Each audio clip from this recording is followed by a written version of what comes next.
যারা বলেন টাকা দিয়ে কোনো কিছুই কেনা যায় না বা টাকা দিয়ে কোনো কিছুই হয় না, আপনারা কি জানেন টাকা না থাকলে আপনি ভালো চিকিৎসা করতে পারবেন না।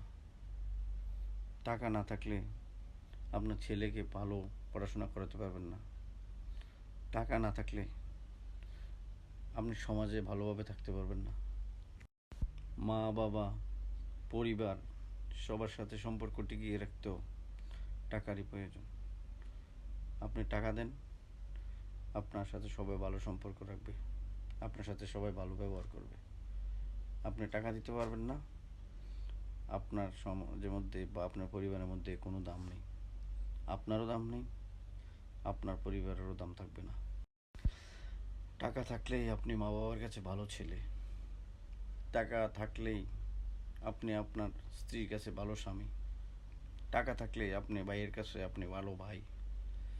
আপনার কাছে টাকা আছে, আপনি আপনার আত্মীয়র ভালো আত্মীয়। আপনার কাছে টাকা আছে, আপনি ভালো প্রতিবেশী। আপনার কাছে টাকা আছে, আপনি ভালো দোকানের কাস্টমার। আপনি টাকা দেন, আপনার সাথে সবাই ভালো সম্পর্ক রাখবে, আপনার সাথে সবাই ভালো ব্যবহার করবে। আপনি টাকা দিতে পারবেন না, আপনার সমাজের মধ্যে বা আপনার পরিবারের মধ্যে কোনো দাম নেই। আপনারও দাম নেই, আপনার পরিবারেরও দাম থাকবে না। তাই সমাজের মধ্যে চলতে গেলে টাকার গুরুত্ব দিতে হবে। টাকাই মেইন বর্তমানের সমাজ।